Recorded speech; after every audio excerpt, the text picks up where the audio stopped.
What's going on, peeps? So, I was fired from my job last week.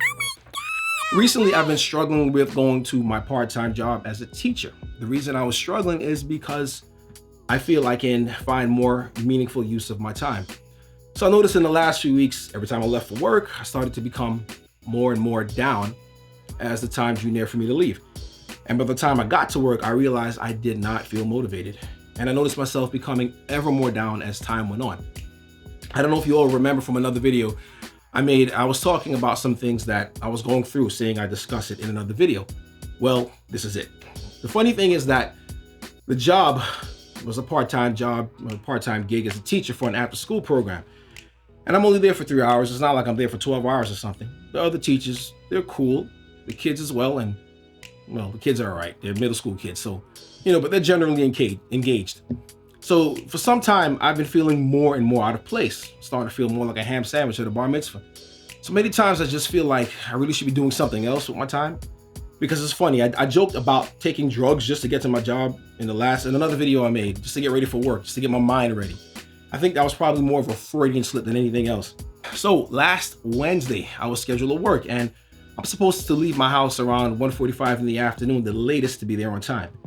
So I used to leave around 1:30-ish to give myself extra time for the 30-minute drive. But those of you with ADD, ADHD know all about how giving yourself extra time end up in general. As time goes on, I start to leave my house later and later as I started feeling worse and worse about going to work. So last Wednesday at like 2:05, I forced myself to leave my house. And mind you, I'm supposed to be there at 2:30 in the afternoon. And I was ready that day since 1 o'clock. So I'm driving to work, I'm not driving slow, but I'm not setting any speed records either. So I'm down the block from the school. And as I'm approaching, tell me why, I just watch myself drive past the school like my GPS had more for me to do. I said to myself, dude, you gotta go to work. So that's what I say to myself. So I promise you, the way I felt, it was like I was trying to get my wife to go back inside my house after we caught a mouse scurrying around. I kind of took my time going back around the block. So now it's after 3 and my boss hasn't heard from me yet. So of course she texted me and asked me if I was okay. I pulled over literally 3 blocks around the corner from the school. I wanted to answer her text. I couldn't answer her text. I didn't want to say, hey, I'm in the middle of an anxiety attack. I hit you back in 5 minutes.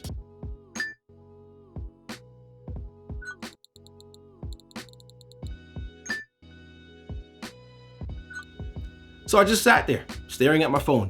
30% of me wanting to go to school and 70% of me wanting to go nap time. Don't know why, I just felt sleepy. It was the weirdest thing. So I just sat there feeling terrible and not being sure what to do. I've never showed up and not called, especially being right around the corner from the school. You think I just go inside. Then my wife texted me and she tells me my supervisor texted her and is looking for me, which of course just adds to my anxiety. So by now I'm feeling like a heel for not contacting my supervisor, and plus I have this nagging anxiety. I start my car up and I decided to just drive back home, since by this point it's like 3:30 and I had absolutely no desire to enter the school building. So the next day I get a text around 11 o'clock in the morning from my supervisor, and I figured, okay, well, the least I can do is offer her some kind of explanation, right? So I responded immediately. And I apologized for not calling yesterday. I told her I was literally around the corner from school, but I just couldn't bring myself to go inside. I explained how embarrassed I was and that occasionally I get these anxiety/panic attacks. That totally messed me up. And sometimes I suffer with depression. Man, I spilled the beans like I was trying to get a plea bargain. Plus I told her I wouldn't be in that day either. So I figured the best I can do is just be honest, because in reality I would have to lie and come up with some tall tale. I'm not about that life, so I just kept it 100 with her.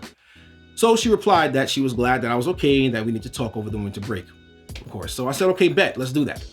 So the very next day, around 11, I get a voicemail. The voicemail basically said that she tried to reach me several times and she couldn't. Of course, that happens because the area I live in is a cell phone signal vacuum.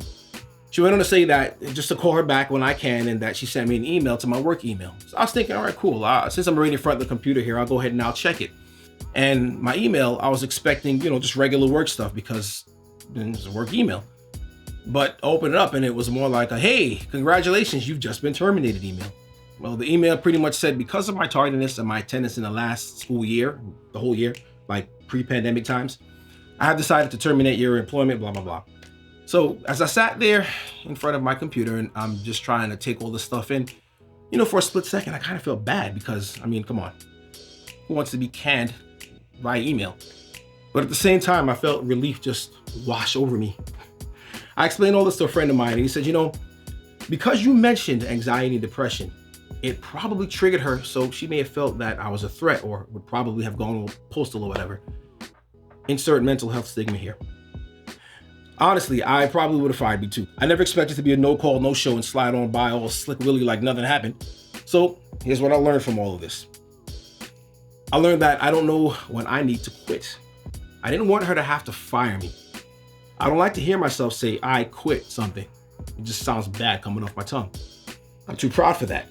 So going to this job every day was obviously affecting my mental health in a bad way. I should have quit ever since schools closed since the pandemic started, but I stubbornly refused. You gotta know when to quit. There's truly a time for everything under the sun. It may be a bit awkward for us, my supervisor and I, we go to the same church. But furthermore, I have several sources of income. I'm a freelance videographer and, I have some business online. So it's not like I'm hurting or anything, but it's just that I wish I would have left a long time ago, as to not allow my anxiety to get the best of me in this way. Anyway, that's my story for this week. I'm not sure if anyone has ever gone anything remotely close to that. Please let me know in the comments, and I'll see you all in the next video. God bless.